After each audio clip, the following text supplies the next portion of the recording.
lot. It's great to see, again, all of the buzz and folks in attendance even through the rain. I know it's pretty wet out there. I know a lot of times that steers people away. So thank you for making the trip. I hope it'll be worth your time today. We've got a pretty full agenda with some new faces here. So, no, you're good, Miss Winter. So we're grateful that you're here, and we'll ask David to come up and start us off with prayer.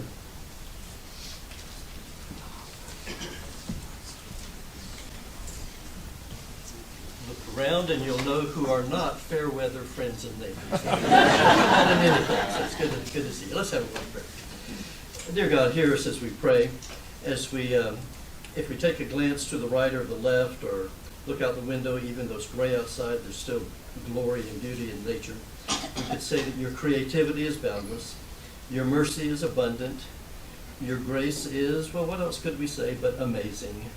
Your love is all-encompassing, your guidance is unfailing, your provision is sufficient, your hope is comforting, your forgiveness is healing, and your call for us to be a part of your family is astounding.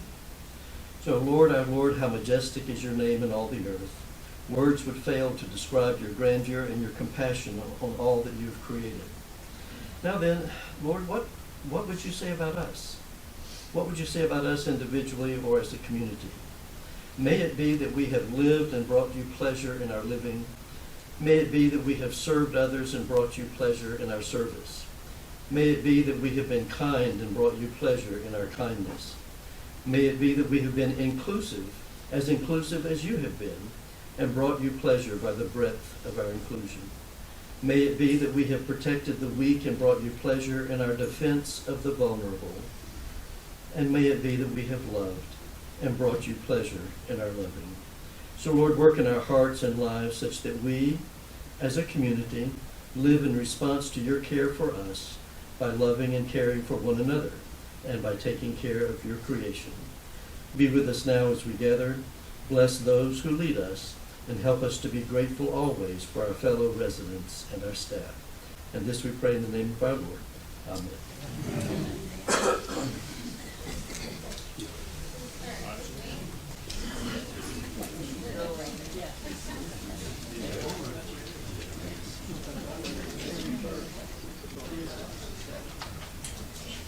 Good afternoon. It's been a busy day today. How many people were in the Olympics today? We did pickleball, we did bowling. I mean, it's been busy. And then y'all even made it to this meeting, so y'all are doing good. Can y'all hear me? Yeah. Okay. I know everybody wants to know about the pool and the arrangements that we have made for the pool. And I want you to know that it has not been easy. I did not think that it would be this difficult to find somewhere for us to go. I was trying to find, pools that we could go to have our own classes. Where we didn't have to share with anyone else, but no one wants to take on the liability. That's the big thing. So after a lot of searching, I think we decided the best thing that we can do is to have temporary memberships to the YMCA. Okay? And I have Wendy Smith. She's from the Kane Halter YMCA, which is on Cleveland Street. She's going to be out here on Tuesday at 10 o'clock to help sign people up for temporary memberships. Now, we're going to cover the cost of that membership, okay? So she'll be out here to answer any questions, to help you sign up for that. And then, I lost my train of thought. Like I said, it's been a busy day. And then I also have a call in to see if we could at least have some time in the pool where we could have our private class, because Cheryl and Heather both teach there. So we'll see. I haven't gotten the call back yet for that.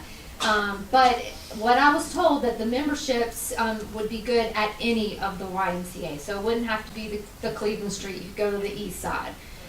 But we will provide transportation for that, hopefully a couple times a week. That's about maybe the best I could do is a couple times a week. But I don't have the schedule for that yet, but I will let you know. Any questions about the pool? Because I know a lot of y'all. Yes? How long is the project expected to take? Well, we're not quite sure, because I think we're thinking about 3 months. but we're not 100% sure on that. A lot of things, you know, could be involved, but we're hoping about 3 months.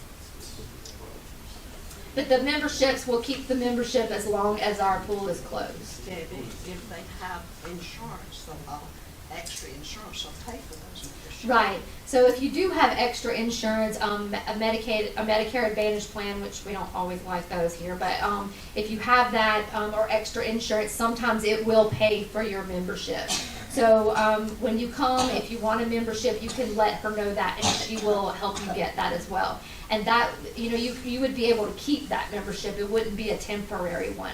If you did have that extra that paid for it, you could keep it as long as you wanted. Yes? You said when the sign up for that is? That will be Tuesday, this coming Tuesday at 10 o'clock in this room. Anybody else on the pool? Okay. If anybody has been downstairs to the bus port, you've seen that they've done some renovations down there. So I went down to go to main event today, and the pool table is back. So I don't know if anybody ever played pool down there, but there was a pool table, and I know it needed some work, and so it is back, and it has been the new bumpers, the new felt, and the leg. I think the leg was broken, so it's fixed. Now I just have to find the sticks. I don't think They're still in the cabinet? I have to check to make sure the cabinet's still down there, but it is? Okay, good. Okay. Well, the sticks are there. So next, the pool stick. So next Friday, August the 16th, from 11 to 12:30, we will have the League of Women Voters here. There'll be a table right outside of the dining room, and they will be here to help update your voter registration if you need that done. So any new residents who have their old address on your voter registration, they will help you update that so that in November you can vote here at Rolling Green. Okay, so that'll be next. It's in the highlights, but it'll be next Friday from 11 to 12:30. I have some exciting news. Tomorrow morning, Stan and I are going to go pick up a brand new van. Not the bus. Not yet. But we're going to go pick up, so I don't know if any of y'all know, but a lot of times we're borrowing our medical transportation's van if it's available. A lot of times it's not available because they're picking up people. So if our if our bus is in the shop, or maybe we have 5 people going on a trip and it doesn't, we don't need to take the big bus or any of the buses. We would borrow their van, but now we all have our own van. So like on Wednesday, I had to cancel shopping because we didn't have any vehicle to take. So I'm hoping that with the addition of a new van, that's some of those things that we've had to cancel in the past, that we don't have to do anymore. And we can also take it in addition to our buses for extra seating. How many will it take? It'll hold 8 counting the driver, so 7 people, 7 residents. And it's not handicap accessible. It doesn't have a lift or anything like that, but some of the other ones that we've had, I know I guess the van that y'all used to have, I think we had taken it, the one that was wrecked, I think we had taken it a couple times, and residents rode in that. So I think it held 7 as well. So if you're picking it up tomorrow on a Friday, do you expect upcoming trips to be adjusted as far as the number you can, the wait We'll list? see. We'll see, yeah. So what about the new bus coming? Okay, the new bus is still supposed to be here at the end of August, so I know that's getting close. I haven't heard differently, but that's the small bus, so it's, we still have our small bus, so we're not going to be missing out on anything. We just want to make sure we get our new bus. The big bus was picked up today, so it was fixed. So everything is good for now. So. And then lastly, don't forget the closing ceremonies for the Olympics tomorrow. It will be at 1 o'clock up in the Piano Lounge and Bistro. So that's when we're going to award the medals. And a lot of people that even played the games don't know if they won, what medal they won. So it'll be a surprise for all of us. But everyone's invited, and then, so that'll be at 1 o'clock, and then at 2, we'll have our social, because that's our all-resident social, and we're having Phil Mariani is going to play the saxophone. So it should be a good time, so hopefully all of y'all will be there. Any questions? All right, thank y'all.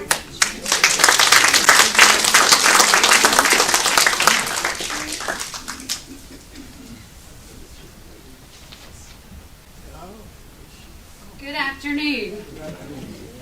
We have some updates in the clinic that I want to go over with you. Tomorrow in your highlights, you'll get a flyer saying all this information, and I've also already posted it on the portal. The podiatrist, Dr. Lindstrom, is leaving us. He's decided to just stay in his office and not do mobile podiatry. I know this is a big change. Personally, I've been here 14 years, and I don't remember Rolling Green without Dr. Lindstrom. So we will navigate this new change. His last clinic is August 30th. So if you're signed up for August 30th, he will be here, and that will be his last clinic. We really appreciate all that he's done over the years here. We now are partnering with Wound Providers of America. And I know the title's kind of confusing, but they have a podiatry division. And what it is a nurse practitioner will be here at Rolling Green every Monday in the clinic.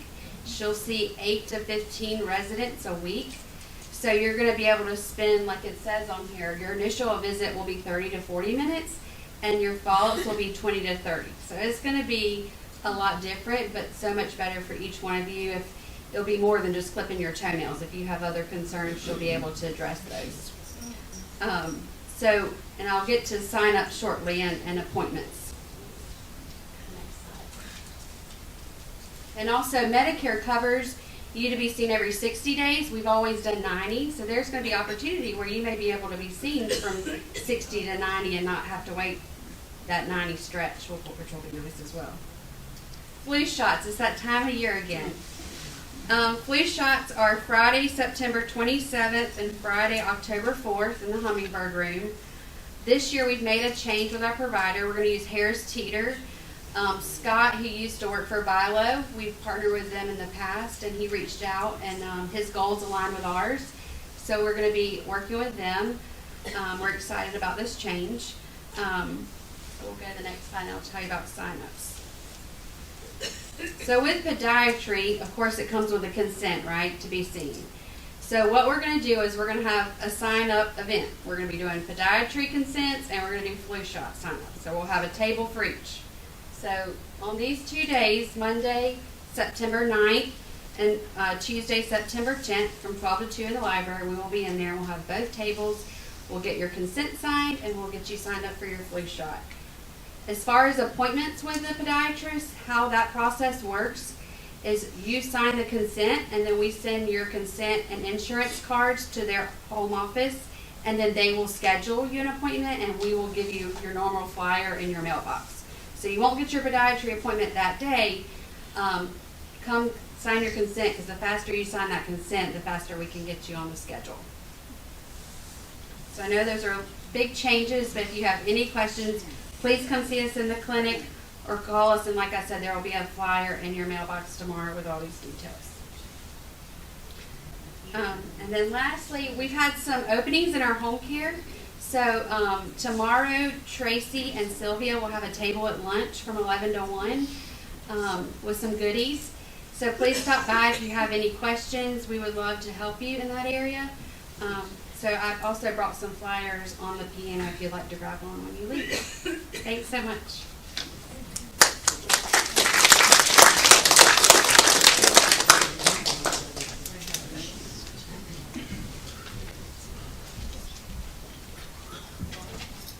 Good afternoon.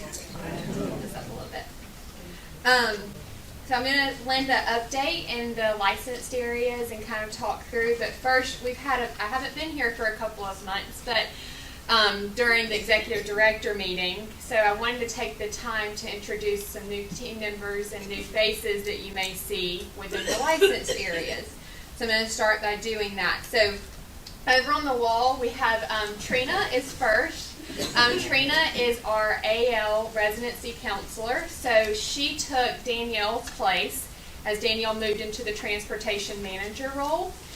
Trina's been with us since the end of May, beginning of June, and has been off to a great start. She oversees all of our admissions for Cedars and Evergreen Place. So if you need her for anything or have any questions about those areas, please feel free to reach out to Trina. In the same office, if you know where Danielle was, then she's over in the Cedars admin hall past my office. And then next we have Ty Palmer. So Ty is our wound care and infection control nurse. So she joined us in the middle of July. So she's still learning rolling green and learning her way how to get around, as we know how complex the community can be. And then next to her we have Shalina Cunningham.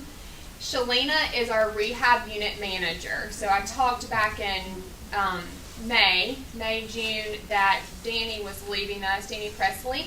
Danny has moved into our staff development coordinator role, and then Shalina moved into the rehab unit manager role. So if you need rehab, you'll see Shalina kind of bouncing around and making sure everybody's doing what they need to do and managing rehab. So another person that we also had join our team was Vanessa Thomas. Vanessa's not here today, but she is our healthcare unit manager. So she's actually been with Rolling Green for a number of years. She actually started as a CNA and became an LPN on the floor and is now our healthcare unit manager. So she oversees the operations within healthcare, so our long-term care area. So you'll see her. She's in Brandy's old office, and Brandy's still with us. She has taken a per diem role, so an as-needed role, and wanted to go back to bedside. So she actually is working in the hospital now. So she's still with us and working, so you may see her. She used to be our assistant director of nursing. So Vanessa is now in that role as the unit manager. So a lot of changes within our nursing leadership team, but great changes, and they're all off to a wonderful and tremendous start for sure. I want to talk a little bit about occupancy within the licensed areas. So Evergreen Place, we have 22 units, so 22 apartments, and we're at 16. In Cedars, we have 28 apartments, with 25 of those being occupied. No, there's 27 of those occupied, sorry. We have 2 people on therapeutic leave. So 27 are occupied out of the 28. And then in healthcare, we have 43 out of 48 beds occupied. And then in rehab, we have 18 out of 22 beds occupied. So 61 total in the health center. And it's been a busy summer for all of our nursing and staff that help take care of those residents. Moving into, I want to talk about open enrollment for a second. So open enrollment's coming up. It starts November 1st for the 2025 calendar year. And as we come into open enrollment, I wanted to talk a little bit about the Medicare Advantage contracts that we take within the health center. So back in April, we have previously not been in contract with Blue Cross Blue Shield. I think everyone that has Blue Cross Blue Shield is aware of that. And some residents were having to outsource therapy. And we felt that we needed to put a contract in place so that way our residents that live here can utilize the benefit of having therapy here at Rolling Green. So we did work through that, and we are now in network with Blue Cross Blue Shield. So if you have a Blue Cross Blue Shield plan, just feel free to reach out. You can talk to Shannon to get Part B therapy set up, and then we also will be aware of that if you need a Part A stay within the health center, within rehab. We also we take traditional Medicare, as we all know, and then we take Humana, Aetna, Cigna, UHC, United Healthcare, and then also WellCare. If I didn't list your plan, just let us know what plan you have and we can further discuss that. I'm going to do a write-up to all residents that you'll receive regarding open enrollment, what plans we offer, just so that you're aware as you go into the open enrollment season. Any questions around open enrollment? Is that mostly for physical therapy that you're? So open enrollment includes all of your insurance that you would have, and that would include anything that you need for any insurance coverage. So hospital stay, rehab stay, Part B benefits that you would utilize for therapy. So November 1st, it gives you the opportunity to be able to change that plan if you would like, starting at the beginning of the calendar year. Did you say Aetna? Aetna, yes ma'am. It's on there too? Mhm. Oh, okay. Yes ma'am. Any other questions regarding open enrollment or insurance coverage? Question. Yes ma'am. You said that Blue Cross Blue Shield is now taking this coverage for down? We're now in network, so that means that you now can utilize your in-network benefits at Rolling Green. But I have Blue Cross Blue Shield and I am already within the system. Yes. So We've been in the system since like April. We just haven't formally announced I've been it. here forever, so. You may have been using your out-of-network benefits, so you could use your out-of-network benefits rather than your in-network benefits. So they don't really let you know what they're using. I mean, it doesn't matter. We run it so if you have Blue Cross Blue Shield as your primary rather than Medicare as your primary. Now that I don't know. Yeah, you can have Medicare as your primary, and then you can have a secondary as Blue Cross Blue Shield. Yeah, but some people carry Blue Cross Blue Shield as your primary insurance rather than Medicare. So, but we've always taken it as a secondary, just as your primary is what we wanted to pursue to be in network for. Any other questions regarding open enrollment? Okay. So that's all that I have. Does anybody else have any questions for me? Okay, thank you.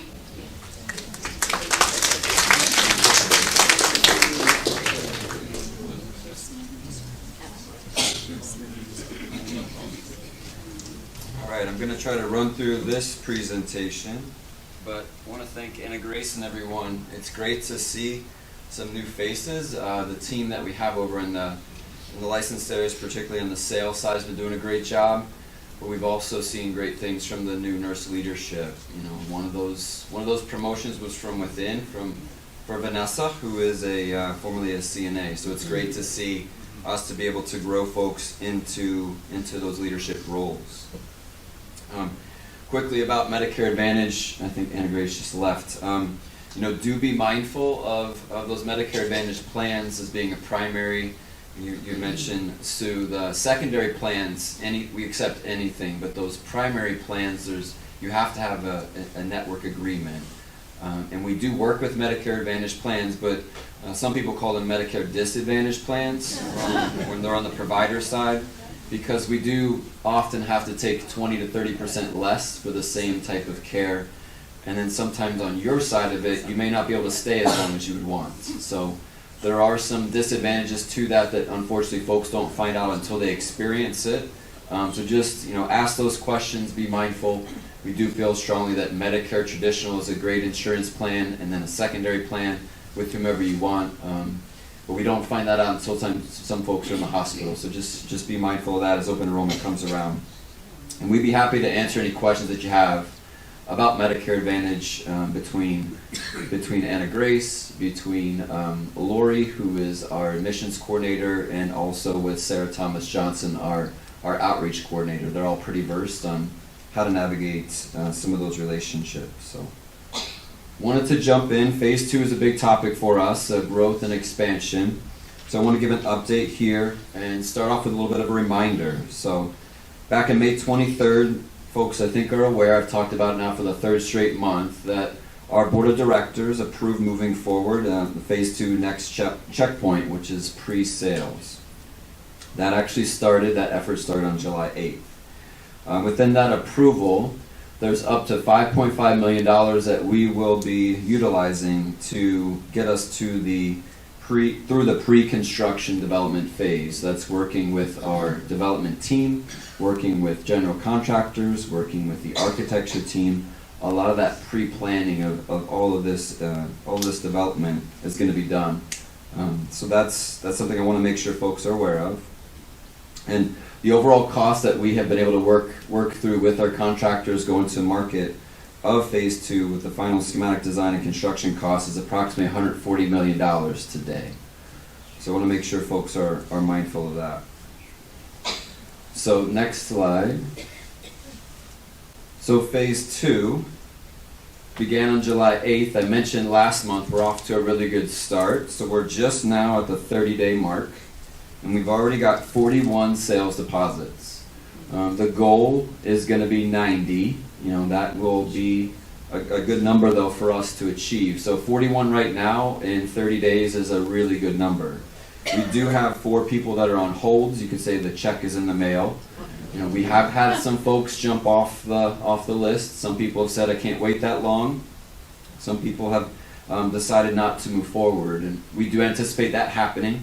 But I don't know how many folks were here for phase 1, but it's a pretty typical experience as we experienced through phase 1. So it does take some time for us to get to that 90 number, but within 30 days to get almost halfway there shows the type of market that we have and shows the reputation that we have, and we're off to a great start. It will probably slow down, but we're off to a really good start.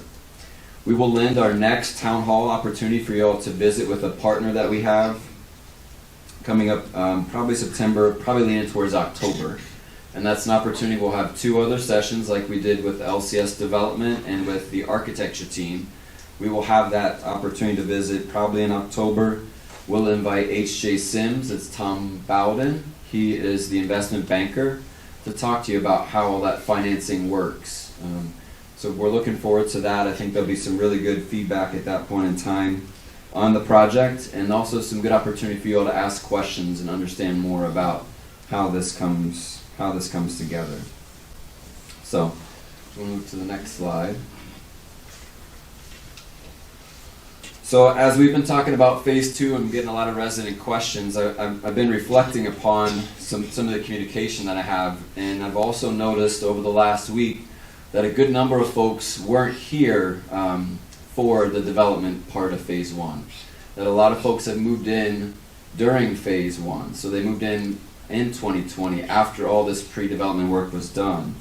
So I want to be mindful of communicating that we're being intentional with phase 2 and doing a lot of the same things as we did with phase 1. So we are doing very similar planning. We're working with Life Care Services Development, who helped us through phase 1. We're doing the pre-construction and development process that they've set out in place that's a best practice across the country. Within it, that sales timeline is a critical piece. So there is an opportunity to move up the project, but that will be dependent upon sales. So if sales does speed up, we might be able to move up the project by a few months. Another limiting factor would be the architecture team ability to finalize all of the plans that they have to put in place. So we're not going to try to rush it, but there is an opportunity potentially to do that, but we'll see where that goes. There are some new partners that we're working with. So SFCS is new compared to phase 1. That's the architecture team that you all met. Clancy and Thays is the general contractor. Last time we worked with Maven Triangle. As far as the architecture team for phase 1, that was THW Design.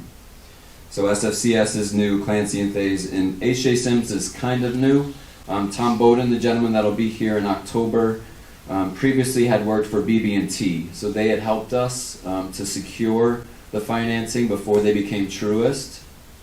So Tom is with H.J. Sims, but Tom helped us to do phase 1. So it's the same gentleman that helped to lead our effort towards finding the financing. So he's got a lot of background and understanding of who Rolling Green Village is, and he helped us secure that first round of financing for phase 1. And he's going to be on board, continuing to help us for phase 2. So I'm looking forward to having him visit with you all coming up here in October. So I heard a few gasps when I mentioned that $140 million was the price of the project that we're looking at.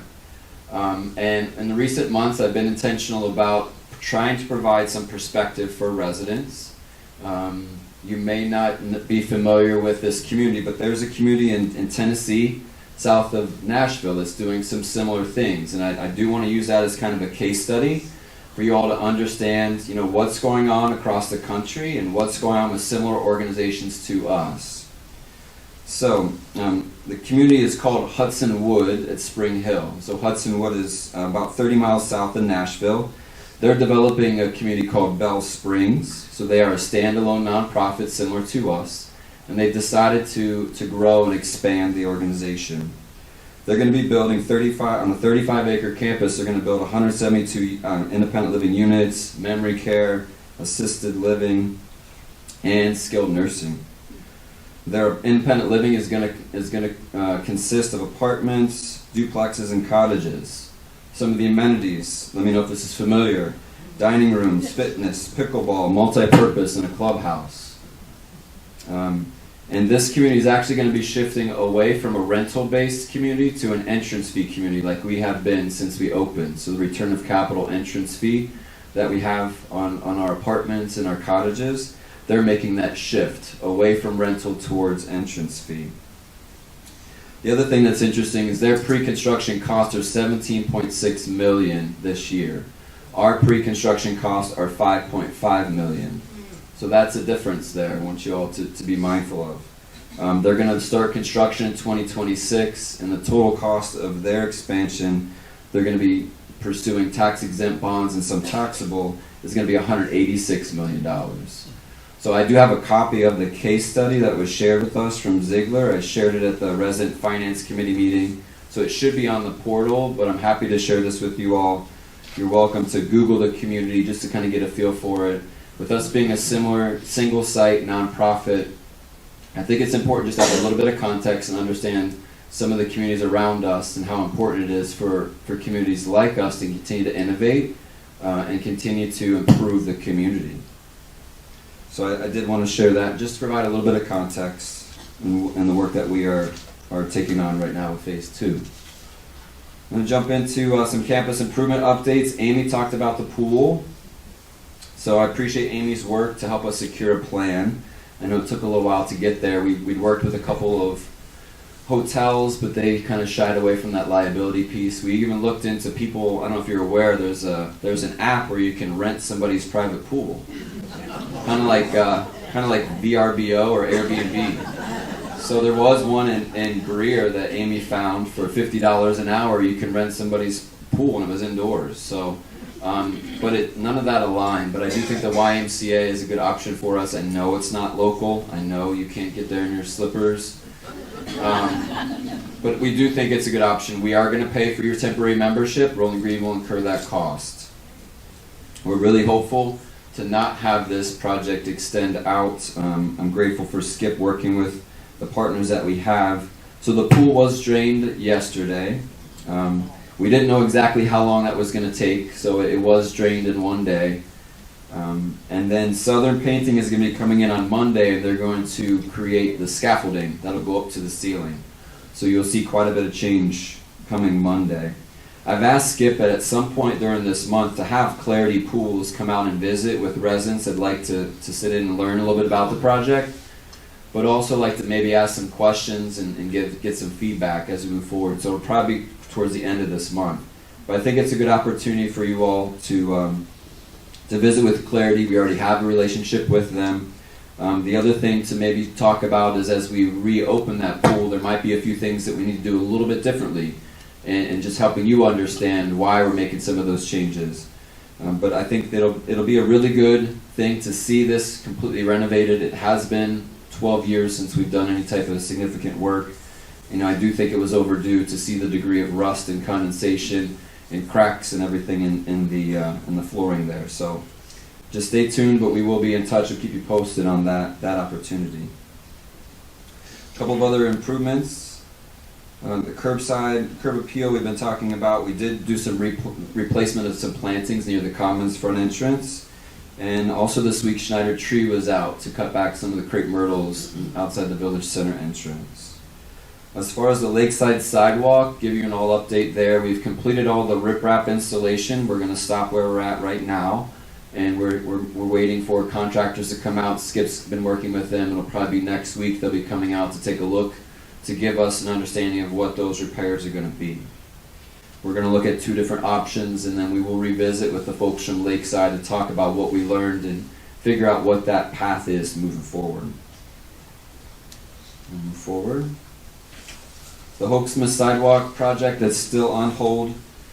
Duke Power, we're waiting for their direction. I think they're going to be a little bit preoccupied with Hurricane Debbie over the next couple of weeks, but we do need to wait for them to give us guidance on that primary power line coming in that's underneath the sidewalk there.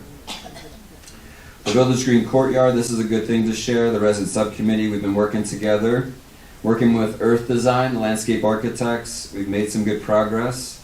We're visiting around a covered structure for that space, trying to find that right size of a covered structure.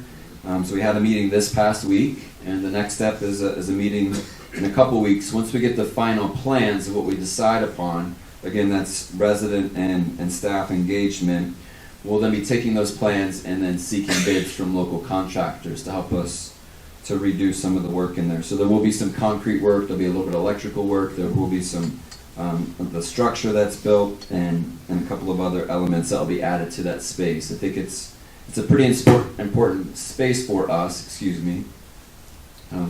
You know, that is a space that a lot of folks look out upon and also can enjoy and have been here for a number of years. So hopefully that project won't take too long, but it does continue to move forward. And then the Village Green Apartments, the lobby furniture that has come in. We are still waiting for some artwork to be placed. But over this last week, I've been visiting with some residents to get some feedback. You know, some folks feel like say it feels like more like a hotel than a home. So trying to find that balance and hearing from folks and how we can make a few small adjustments to make it feel a little bit more comfortable. So I've got some good feedback. I'm listening for themes of things that we can do a little bit differently to make sure folks feel more comfortable. It's great to have some new furniture. I heard from a resident who's in the room here who will remain nameless that told me that some of that furniture ended up at Habitat Restore and was on sale for about $4 to $5 a piece. So we got our money's worth. We're grateful to be able to provide that to Habitat and allow somebody else to benefit from the furniture. But I know it's a change. It's different.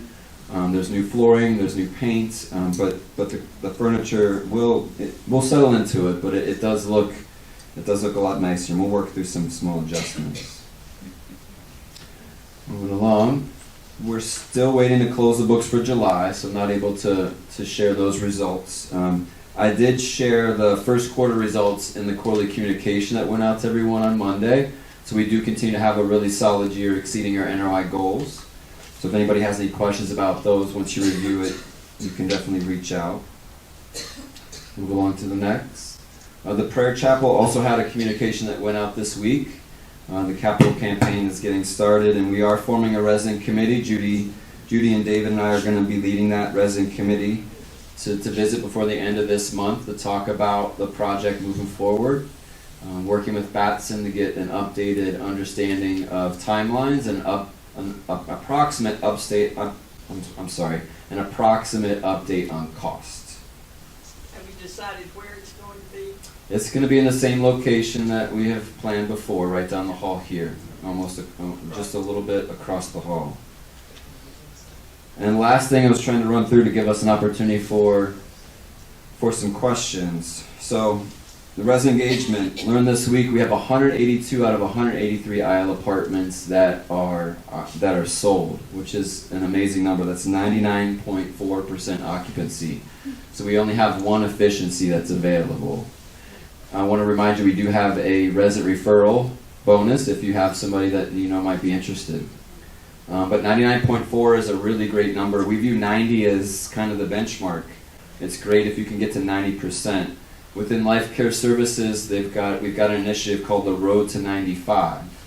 So as you can see, we're above that 95. So that's great to see. And again, it kind of comes back to the community, the people that we have here, how well we take care of our folks. So it's great to get to that number. The marketing team is doing a great job of making sure that we can work with prospective folks and our current residents to keep the organization and the apartments full. So it's great to see that number. And then 1997, we had a resident finance committee meeting this week. 1997, that number. Do y'all remember where you were in 1997? You don't want to know where I was in 1997. But at the resident finance committee meeting, you learned that Vern Muma moved into Rolling Green Village in 1997. Vern and Jackie have been a long-standing family to live here. That's just an amazing legacy of time that they've been here. Vern has helped us out with driving the bus, served on the committee. The resident finance committee has also helped us with figuring out what kind of bus to buy a couple of different times. So he's been very active. But I was just blown away, 1997, when Vern moved here. And I believe Hazel Townsend moved here in 1994. So if you think about that, just an amazing legacy of folks that live here and we're grateful to be able to care for folks and support them. But 1997, I was a junior in high school. If you can believe that. And Anna Grace, when she left, I can share that she wasn't even born yet. She said she was not even born. So. We're glad you grew up. Yeah, I'm glad I grew up too. That's all that I have. What questions y'all have for me? Which units are the most popular in Project 2 that you've been selling? The most popular, the question is, what units are the most popular? The largest units. All of the largest units are typically most popular. Right now, apartments are most popular. We do have a few cottage sales. The one that's lagging is the carriage home, and we feel that that's the case because it's a new product and that folks can't see it actively here. So the G building, which we're proposing, is pretty similar to the F building. The cottages are very similar, but the carriage home is a new concept that I don't think folks can truly see yet. So we're working on a rendering with Sage Age and with a company called Vector to put on the website so folks can kind of experience it kind of like a fly-through, so you can see it a little bit more. And we were intentional last year. I think I mentioned to y'all, we went up to North Carolina, we went to Davidson, we went to Chapel Hill, and we went to Durham to see communities that had that product. So it is a little bit different. There's 12, you could say, apartments in one structure. There's 3 structures with covered parking. But right now, folks can't wrap their arms around it yet. But it was pretty impressive when we went to see them. So we do think it'll speed up. But for right now, that's that one space that we can definitely secure a few more deposits in. Next question. Right. Amy's helping us out here. We'll come to you.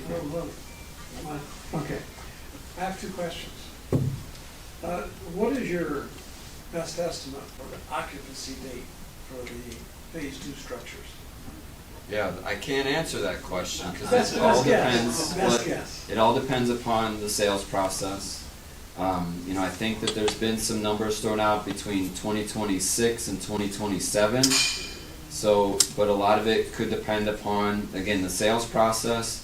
If the sales process moves well, we could start with a little bit of pre-construction kind of clearing and some utility work before we truly get into construction. So that could speed it up a little bit. But a lot of it is sales dependent. We have to get to that number to get to the financing. But if I were to give you a date somewhere in end of 26, sometime in 27, weather and other element depending, something around that time frame. One other question. Concerning all these additional people coming in the dining room, and you said the kitchen could accommodate that. I've talked to some dining room staff who may not be in the know, but they hear scuttlebutt. They said that there was a blowout wall in the main dining room that they could expand it out of what's currently outside. Is there a vehicle that was anticipated to blow out one of the walls and make it bigger? Yeah. So the hummingbird room that we have that we're utilizing for some spillover, that has the adequate seating. But yes, we can look at adding some additional if we were to blow out one of the walls, and I don't have the plans right in front of me. So there is an option there. I know that this is a common question that comes up, and I mentioned before, us looking at other ways to provide dining options for folks. I do feel that not everything needs to be sit down. Not everybody eats sit down every single night, so there could be a buffet option. There also could be a grab and go option, which you call a fast casual option, whether it's like a Panera or like a Chipotle, where you can go up and order something at a counter, and then you can take it to sit down where you're not fully served, or you can take it to go. So I think those are some 3 different options that we need to seriously execute as we bring in new residents. But yes, there are a couple different things for us to work on between now and then. Go ahead, Amy, is the next one. Is anything ever going to be done about the air conditioning unit in the dining room and the game room? Yes. When? We have been. What? So we have been. Skip has been working with Jennings on the HVAC side. It is a whole system, a trained system, and we're making sure that Rich and Bruce also have access to that system. we're having installing of some thermostats so we can gauge the system temperature. We felt that in recent months it's been better, and typically the issue coming up here in the fall, where we have the change of seasons. So we've not seen the same degree of complaints that we had in years past. We gave up. You gave up? Okay. Well, we want to hear from you. If it's cold, please let us know. It's cold. That's cold. So we will definitely continue to be adjusting, but there's going to be new thermostats, new monitoring. We're also, we've had them come in to look at some of the zones and some of the dampers. We found an issue within the private dining room, which I'm not sure, I don't have an update on when that's going to be resolved, but that unit is significantly blowing, and it sounds like you're at an airport when it turns on. So we do have access, we do have different access, and we've been working with Jennings still. If you do feel like it's still cold, like I said, we've not heard the same number of complaints than in years past. But when you're cold, please let us know. We can make some small adjustments, but the system is set up to really only move a couple degrees here or there. We don't want to see these swings, so that it's a whole system that's set up and infrastructure. But yes, when you're cold, please let us know, and we will continue to monitor it. Next question. There's a project being planned just off our campus on Snipes. Do you anticipate that having any effect on accessibility to our properties, or putting a lot more traffic on those roads to get to our properties? Yeah, I know Skip has more information about that. I think he was at the most recent visit with the county. I know it's kind of gone back and forth to a couple different reviews. I believe last time he said that they purchased some more property to make sure there was a secondary exit for that community. I don't have a lot of an update there. To be honest with you, I got plenty to focus on here, but I'm not worried too much about out there. But I don't know if Skip, you want to share anything? Yeah. He did go to the last county approval. I talked with Green County and zoning, and it took them a while for them to respond back to me. But we know the original template, if you will, on the corner of Snipes Road and Roper Mountain is going to be a 55 and older community. So that was approved, and it will go in there. It will be a combination of apartments, combination of individual houses, and that will go in there. What we thought next to the ball field where the church is in the corner of Snipes and Trail Oaks, we thought that was going to be an exit going out there, but have found out, and zoning has confirmed that is going to be another community. I do not know what the size of that is or what's going in there. As I get more information, I'll pass that along to Ryan so he can do that. So there will be two communities there. I'm not aware of any plans for road improvement, but that, as far as on Snipes, going out, I do know that the property on the corner of Snipes and Roper Mountain, there will be two exits going into the property. You will not be able to turn into the property off of Roper Mountain Road, but people coming out of the property will have to turn right onto Roper Mountain Road as they exit out. But there will be an entrance on Snipes as well. Who has the next question? Thank you, Amy. Get my steps in. I want to make sure folks knew we had some issues with the buses. So Amy mentioned about the minivan that's coming, which we thought was a really good idea, actually resident idea. So we are hopeful to get the new small bus. We're going to be trading in the big bus, and we're looking at another small bus.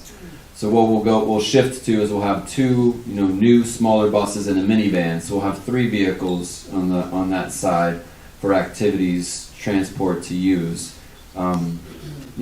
In the very near future. So she's indicated there's a couple different options. Her and Stan are working with a couple of folks on the team here. Like you said, there's two of them in Georgia, two of them in Tennessee. And there's one here in South Carolina. Okay, and one here. So that may happen kind of quickly. We don't want to continue to be in the place where we're worried about the buses breaking down. We've had two near misses within the last couple of weeks. So we will be trading in both of them and upgrading. And then the question is, once more residents come, do we need to go to a third bus? but trying to move away from requiring a CDL with a big bus we felt is really important. Having something that's smaller, maybe a little bit more comfortable, and us utilizing a couple different drivers probably is going to be the best bet moving forward. So we might find that other bus, in the next few weeks as well, but that minivan will be here next week. It may be here before the other one. Okay. Yes, it probably will be. When that bus comes, I think we all need to take a picture. We need to write down the date. It really did happen. Yeah, because we've been waiting so long for it. So, Judy, what do you have? Is there anything that's going to be done in the near future to lessen the noise level in the dining room and in the bistro? Yes, the first step is we're going to put some doors for the back of the house. So there's going to be some steel doors for the kitchen where there's 2 doors that are open that have never been installed. We want to start there with installing those doors to see if that helps to control the noise from the back of the kitchen. We did have an engineer come out, a sound engineer, to look at it. The other option is putting up a glass partition, but we don't want to take away too much of that open kitchen feel. So we're going to take it one step at a time, but the next step is those doors. There's a certain type of door that we need to purchase that's kind of special, so that's the next step, and then we'll gauge and see where we go from there. But we may have to put up some other type of glass partition to help with it too. Mm-hmm. Who has the next question?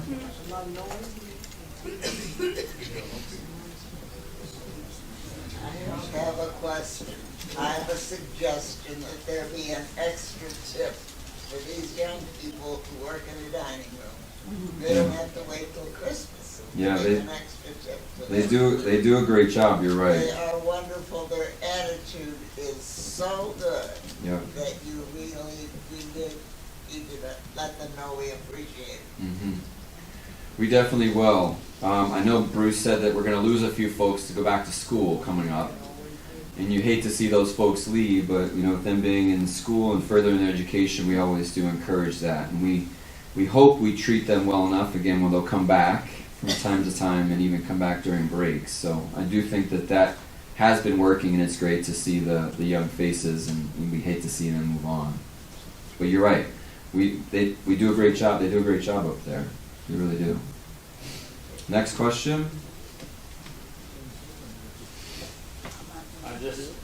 I've got a suggestion that just came into my thought pattern today.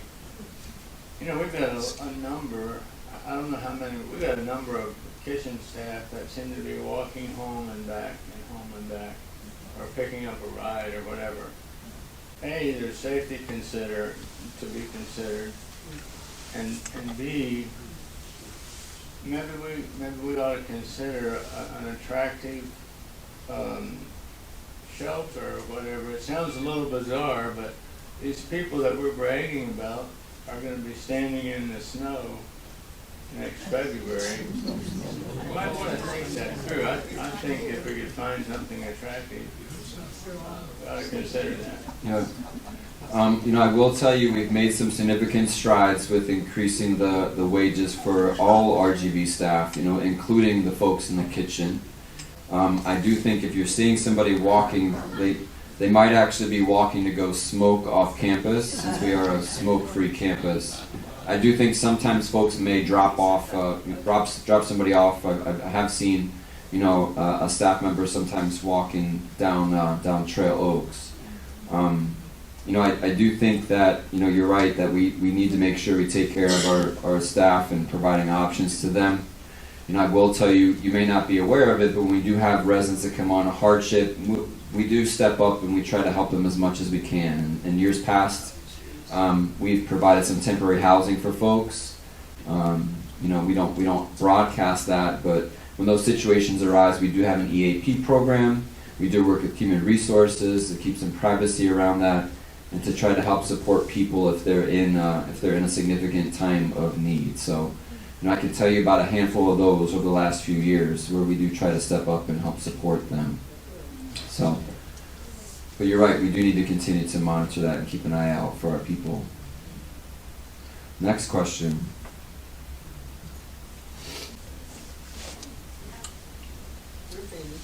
Almost. for having the granite cut down at the salad bar. Yeah, we talked about it last month. It wasn't me. Cannot take credit. You got to thank Skip. We had to find that special cabinet person. So we were able to find that right person. It was a little bit dusty, but it took us a while to get there. But we did get there. So, and hopefully in the next couple of weeks we'll get the patio furniture. I'm sorry, the fencing installed on some of the new patios. So we did get the new fencing in, and that should be going up before too long. So, anybody have other questions? If not, we can finish a little bit early. I'm always available to answer any questions, and grateful for your ongoing support. Thanks for making the trip here in the rain. Thank you all.